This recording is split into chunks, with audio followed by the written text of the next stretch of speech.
Olá, turma do sétimo ano, tudo bem? Na aula passada exploramos o gênero estatuto.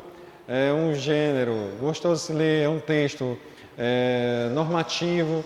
Provavelmente, se tivéssemos aí aquela boa quantidade de alunos no Google Meet, certamente em alguns alunos. Professor, posso ler hoje? Então, com certeza teria. Então, gente, mesmo assim, espero que você tenha lido o texto em casa. Tudo bem? Em seguida, teremos aí uma aula sobre estudo linguístico.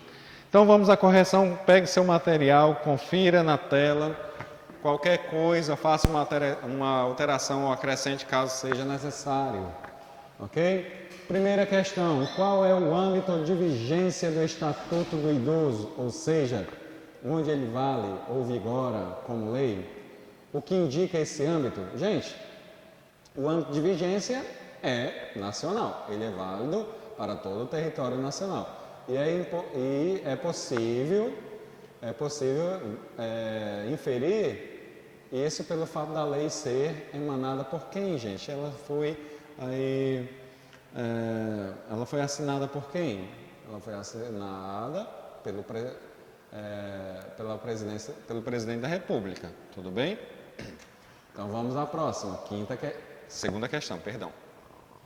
O que define uma pessoa idosa? A definição de idoso, segundo o Estatuto, é de pessoas com idade igual ou superior a 60 anos.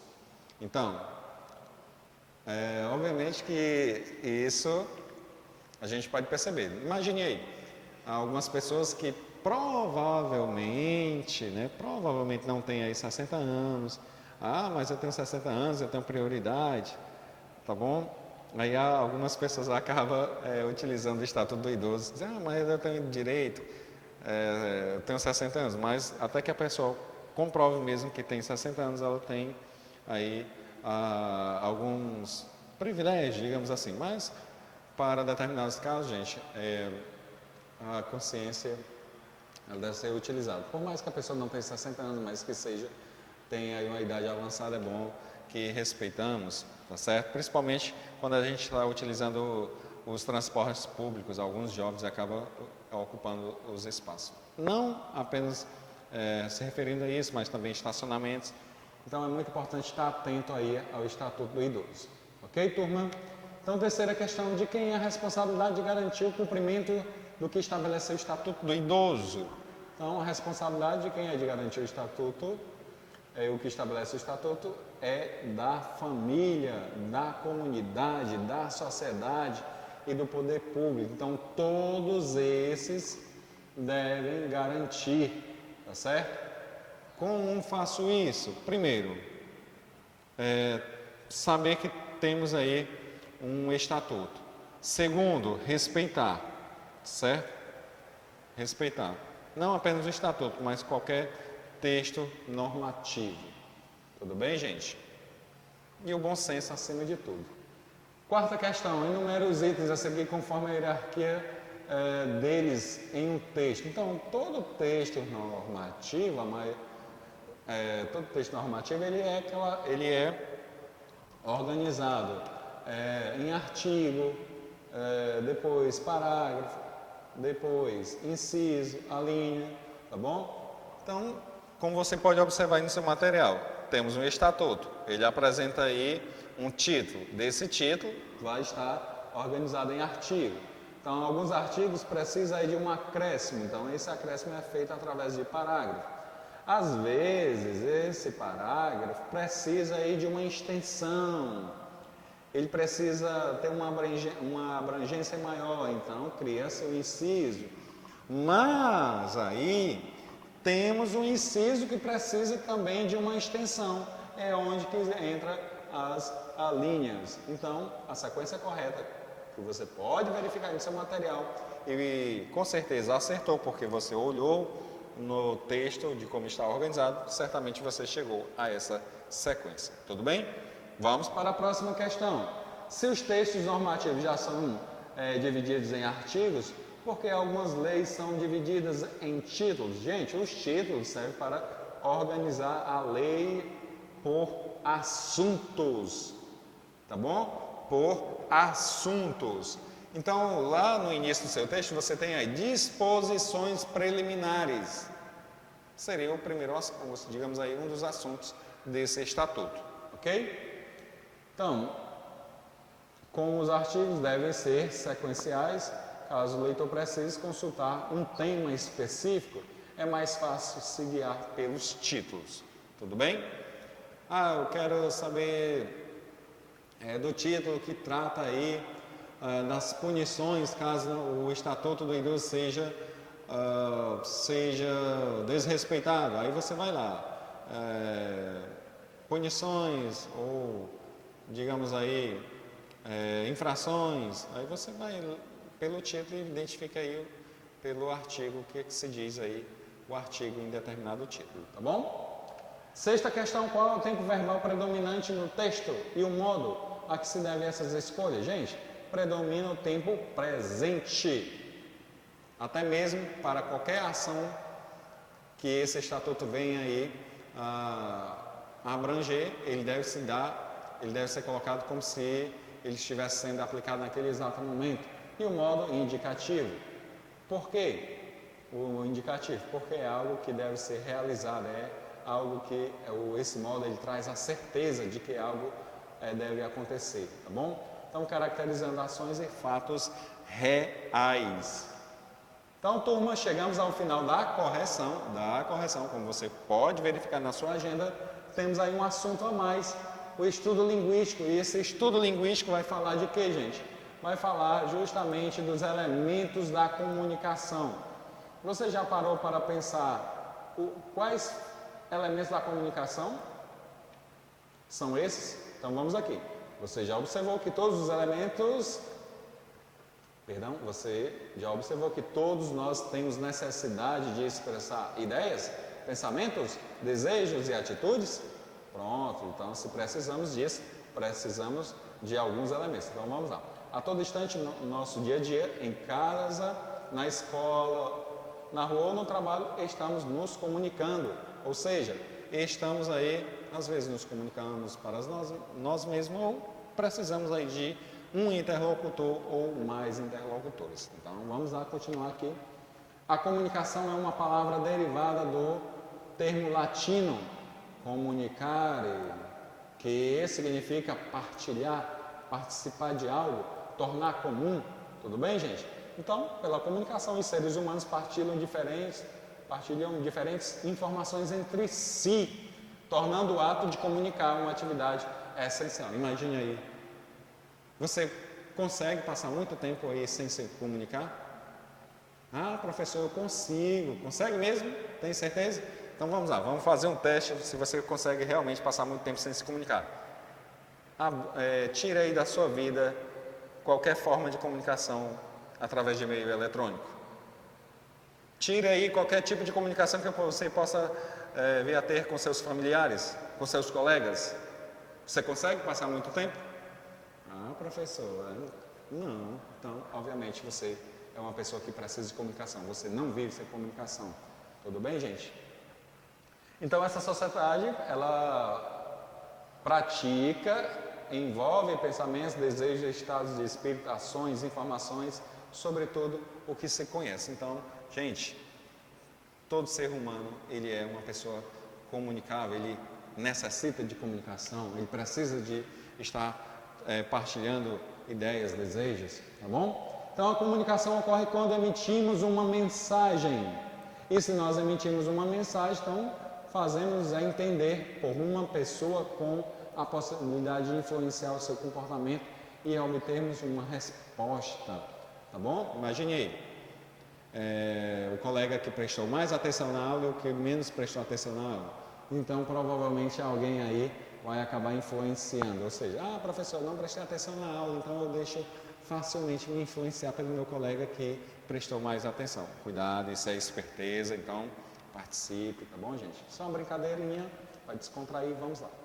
Para nos comunicarmos com outras pessoas, podemos falar, escrever, fazer gestos ou desenhar utilizando uma linguagem. Como nós vimos, né, temos a linguagem verbal e não verbal, ok? A não verbal pode ser imagens, sons.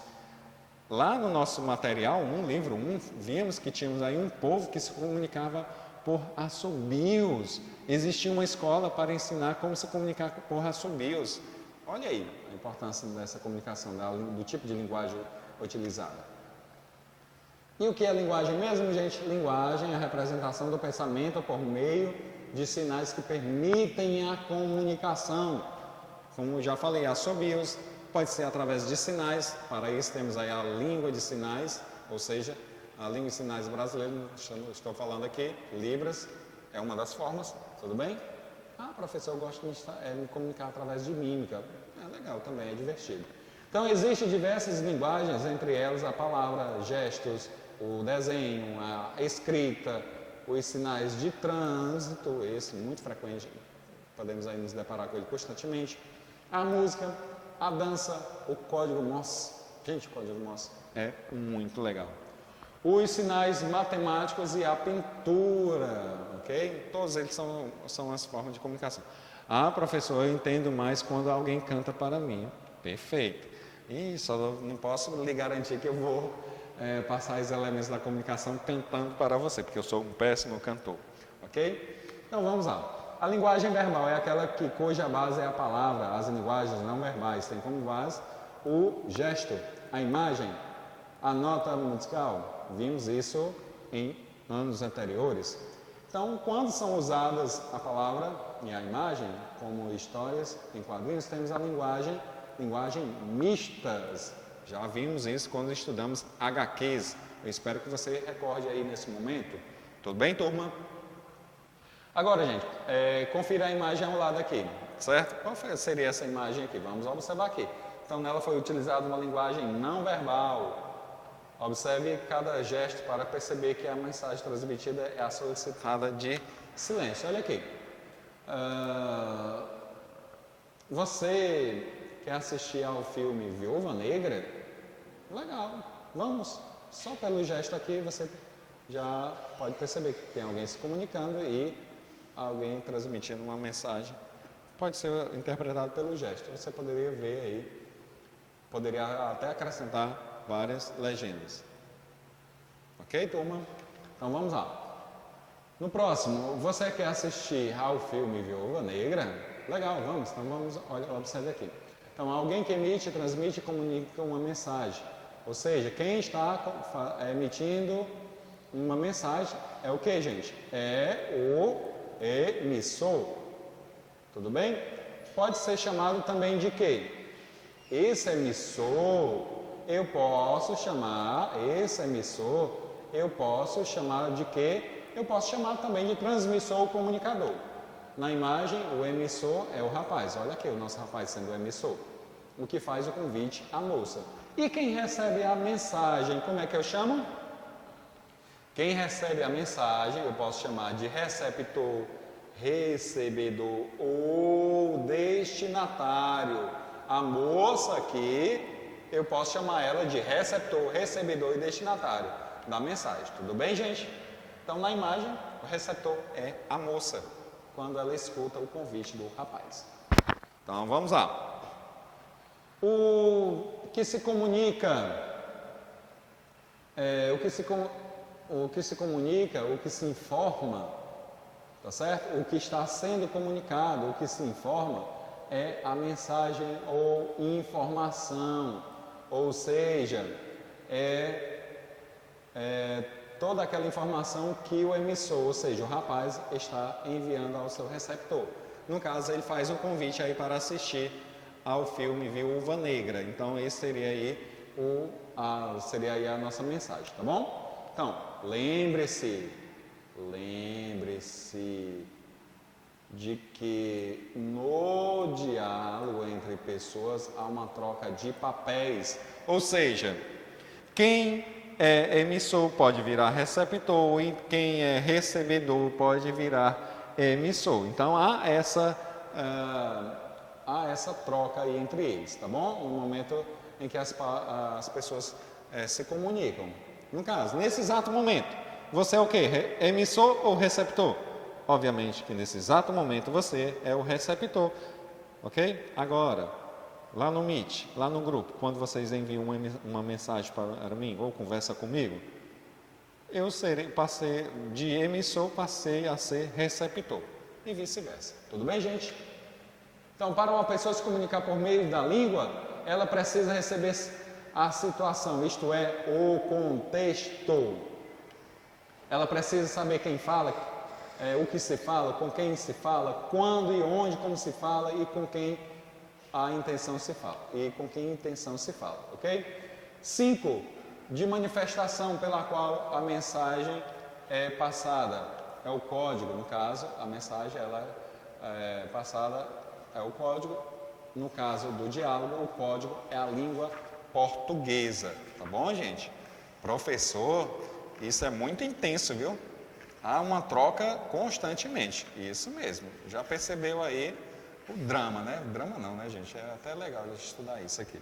Ok? Então vamos lá. Um exemplo disso. Menino, casa, vá para. Certo? Casa que a frase não tem sentido. Tem? Tem para você? Menino, casa vá para. Não tem, né? Então a frase aqui, ela tem um sentido, ela não tem sentido porque as leis da combinação entre as palavras não foram respeitadas, ou seja, houve uma quebra aí. Imagine aí, quantas vezes você não fez essa quebra quando estava conversando com alguém em uma rede social e a outra responde assim, o quê? Não entendi. Repete. Tá certo o que você escreveu? Então, esse pequeno dano aí na comunicação. O correto, respeitando as leis, fica o quê? Menino, vá para casa. Ok? Menino, vá para casa. 6º e último ponto, gente, para finalizarmos. Penúltimo, não tem penúltimo, perdão. Então temos aqui a ligação psicológica e física ou técnica, também conhecida como meio físico ou técnico. Professor, o que seria isso? O canal pelo qual a gente faz chegar essa mensagem. Quais seriam esses canais? Esses canais eles podem ser disponibilizados através de quê? De discos, telefones e telas de cinema, tá bom? Ok, turma? Então vamos aqui adiante. Você tem esse texto. A estranha e eficiente linguagem dos namorados. Então vamos aqui. Que bom você me chamar assim, meu pessegueiro da Flórida. Perdão, meu pessegueiro da Florida. Você gosta, minha calhandra? Adoro meu teleférico iluminado. Eu também gosto muito de ser tudo isso que você me chama. De verdade. Meu jaguarete de paina. Jaguarete de paina? Juro, meu cavalinho de asas. Então, diz mais. A primeira vez que eu vi você naquele crepúsculo, eu senti que as pirâmides e as cataratas não valiam a tua unha de dedo mindinho. Eita, olha aí o valor que essa pessoa tem para a outra. Porque você é o banco das estrelas e pode comprar todas as coisas do mundo, inclusive as águas e os animais, para restituí-los à vida em liberdade. Como posso ouvir outras palavras senão as tuas, meu almanaque do céu? Então, nesse caso aqui eu queria alguns alunos que lessem, que puder, né, gente? Então vamos aqui. O texto é sobre uma conversa entre namorados. A conversa é uma situação de comunicação, certo?